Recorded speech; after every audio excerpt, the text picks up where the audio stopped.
નમસ્કાર વિદ્યાર્થી મિત્રો, ઇંગ્લિશ ગ્રામરમાં આપનું સ્વાગત છે. આજનો આપણો ટોપિક છે parts of speech. Parts of speech. Sentences are made of words according to their nature and function in the sentences. These words are divided into 8 classes which are called part of speech. વાક્યો શબ્દોના બનેલા હોય છે અને આ શબ્દોના કાર્યો અને લક્ષણોને ધ્યાનમાં લેતા શબ્દોને 8 વિભાગમાં વહેંચવામાં આવે છે, જેને પાર્ટ ઓફ સ્પીચ કહેવામાં આવે છે. તો ચાલો તેના 8 વિભાગની ચર્ચા કરીએ. Part of speech.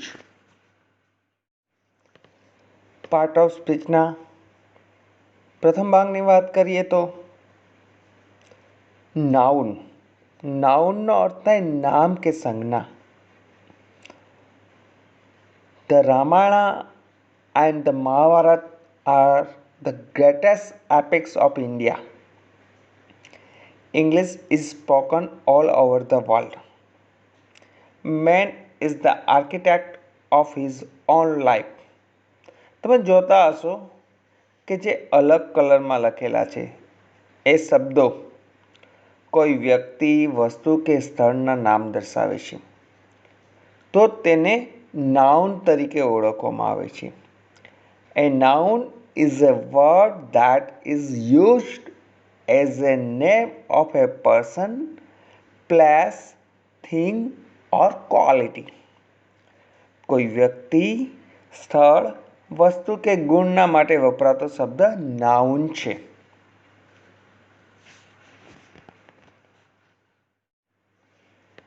નાઉન પછી વાત કરીએ તો પ્રોનાઉન, સર્વનામ. કોઈ પણ વસ્તુ, વ્યક્તિ કે સ્થળનું નામ હોય છે, પણ કેટલીક વાર નામની જગ્યાએ આપણે બોલતા હોઈએ છીએ તેને સર્વનામ કહેવાય છે. એક્ઝામ્પલ તરીકે જોઈએ તો Rakesh told his parents that he would take care of them in their old age.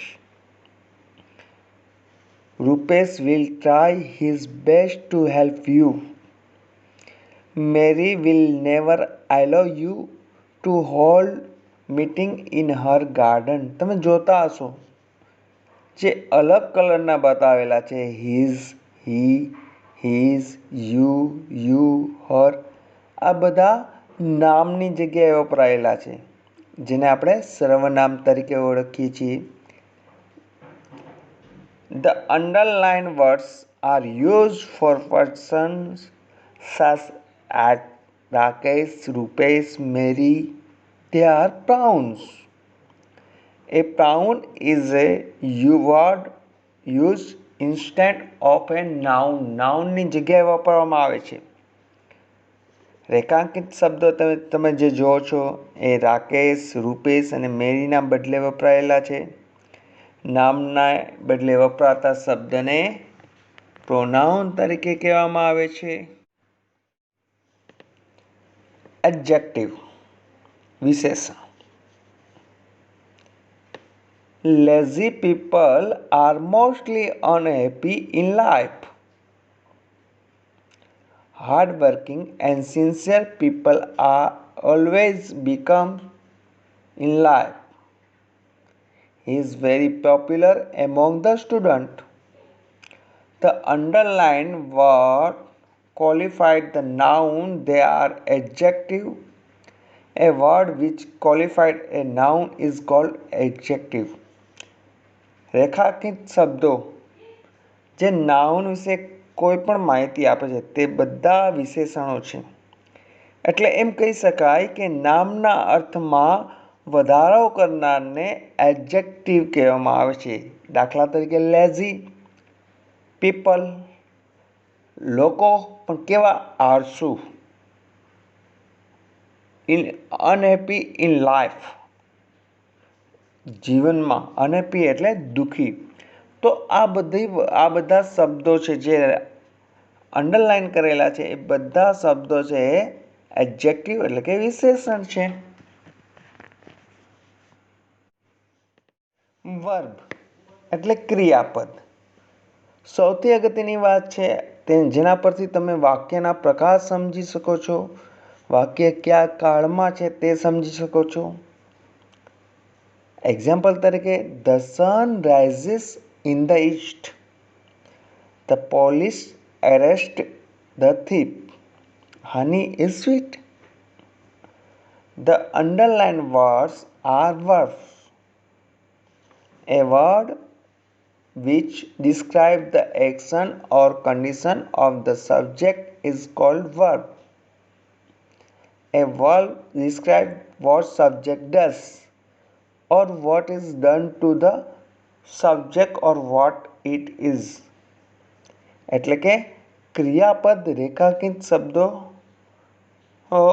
જે આપેલા છે, રાઇઝિસ, એરેસ્ટ, ઇઝ, એ બધા ક્રિયાપદો છે જે શબ્દ કર્તા શું કરે છે અથવા કર્તાની શી સ્થિતિ છે તેનું વર્ણન કરે છે અથવા તો કર્તાએ શું કર્યું છે એ દર્શાવતા હોય તેને વર્બ તરીકે કહેવામાં આવે છે. આગળના લેક્ચરોની અંદર આપણે ક્રિયાપદના વિવિધ સ્વરૂપો પણ જોશું, જે ખૂબ જ અગત્યનો ટોપિક હશે, જેનો ઉપયોગ એક્ટિવ, પેસિવ, ડાયરેક્ટ, ઇનડાયરેક્ટ, કાળમાં બધી જગ્યાએ થતો હશે. તો વર્બ એ ખૂબ જ અગત્યનો છે. એડવર્બ ક્રિયા વિશેષણ. કોઈ પણ ક્રિયા હોય એમાં કશો વિશેષતા બતાવે તેને એડવર્બ કહેવામાં આવે છે. જેમ કે walk carefully, she sings well, she ran very fast, she is beautiful. The underlined words are adverbs. જે અંડરલાઇન એટલે મીન્સ કે કલરફુલ છે એ બધા કેવા છે? એડવર્બ છે. Adverb is a word that modified verb or adjective or another adverb. ક્રિયા વિશેષણ એ રેખાંકિત શબ્દો જે તમને બતાવેલા છે, રેડ કલરની અંદર કેરફુલી, વેલ, ફાસ્ટ, બ્યુટીફુલ, એ બધા છે ક્રિયા વિશેષણ છે જે ક્રિયામાં કોઈ વધારો કરે છે. વોક એટલે ચાલવું, પણ કેવી રીતના ચાલવાનું કહે છે? કેરફુલી એટલે સંભાળતાપૂર્વક. કંજક્શન એટલે સંયોજક. Maya and Mala are sisters. Do as you are directed. Be silent or leave the class. He worked hard but he failed. તમે જોતા હશો જે રેડ કલરના શબ્દો છે જેની નીચે અંડરલાઇન કરેલી છે એ બધા સંયોજકો છે. The underlined words are conjunctions. Conjunction are linking what? They link together words, clauses or sentences. A word which is used to join words, phrases, clauses or sentences is called conjunction. Conjunction કોને કહેવાય છે? તો જે સંયોજકો કોઈ પણ શબ્દો, શબ્દ સમૂહો, ઉપવાક્યો કે વાક્યોને જોડવાનું કામ કરે છે તેને સંયોજક કહેવામાં આવે છે. જોતા હશો એન્ડ, એઝ, ઓર, બટ. આગળના લેક્ચરની અંદર બીજા ઘણા બધા કંજક્શન છે તેના વિશે પણ આપણે ચર્ચા કરશું. પ્રીપોઝિશન નામયોગી અવયવ. The cat sat on the table. He jumped into the river. He died in the accident. The underlined words are preposition. A preposition is a word which is usually placed before a noun or a pronoun to show the relation to some other words in the sentences. જે રેખાંકિત શબ્દો છે તેને preposition તરીકે ઓળખવામાં આવે. પોઝિશનની આગળ પ્રીપોઝિશન એટલે સ્થળ કંઈ કોઈ ઘટના હોય, કોઈ પણ વસ્તુ હોય એની પ્રી એટલે પહેલાં ગોઠવાયેલું. મોટે ભાગે નામ કે સર્વનામની પહેલાં મૂકવામાં આવે છે અને તે વાક્યમાં રહેલા અન્ય શબ્દ કે શબ્દો સાથે સંબંધ ધરાવે છે.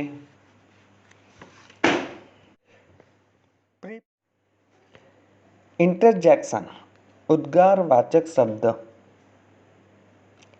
ઘણીવાર આપણે લોકો કોઈ પણ લાગણી દર્શાવવા માટે આપણે જે શબ્દો બોલતા હોય છે એ બધા ઉદ્ગારવાચક શબ્દ હોય છે. તમને ઉદાહરણમાં આપેલા, oh it's you, alas the poor man lost his purse, bravo you have won the match. The underlined words are interjection, and interjection is a word which is used to express feeling. Express feeling એટલે તમારી લાગણી વ્યક્ત કરવા માટે. Express અહીંયા એટલે વ્યક્ત કરવું થાય છે. ઉપર જે દર્શાવેલા છે એ રેખાંકિત શબ્દો છે, ઇન્ટરજેક્શન છે, જે શબ્દ દ્વારા આપણે લાગણી વ્યક્ત કરીએ છીએ.